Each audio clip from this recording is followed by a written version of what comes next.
Sim, falando sobre império, esse tipo de coisa, pode citar Mao Tse Tung, que foi o imperador chinês.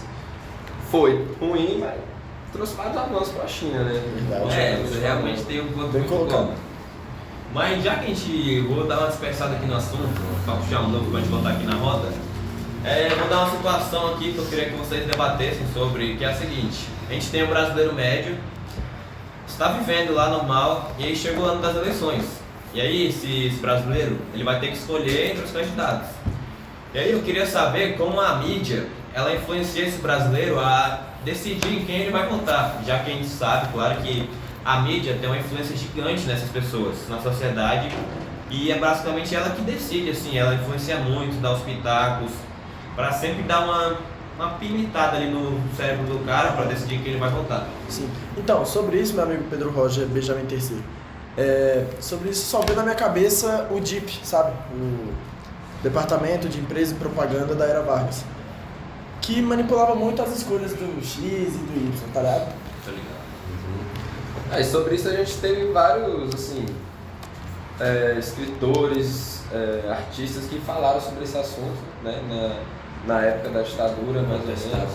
Exatamente. A gente pode usar como exemplo a Hilda Hilst, que fez o poema Aos Homens do Nosso Tempo, 3, que falava sobre isso mesmo, denunciava a incerteza do homem, o homem cego, que é aberto a manipulações e tudo mais, e é um poema realmente à frente do tempo dela, né?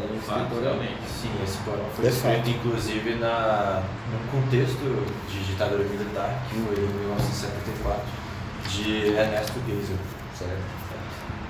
E também vou puxar aqui uma outra abordagem que é quase a mesma coisa, sobre a Hilda Hilst, que você falou, que eu fiquei, claro, eu dei uma lida antes para não vir totalmente branco, e eu dei, na lida que eu estava dentro, eu vi que ela era uma escritora que escrevia muitos contos eróticos, porque talvez eu ainda não sabia o motivo muito, só li sobre isso, as curiosidades, e alguém que sabe por que ela escrevia esses contos eróticos aí de repente mudou para esse poema que você falou, sabe por quê? A gente não pode dizer que ela mudou, ela fazia também.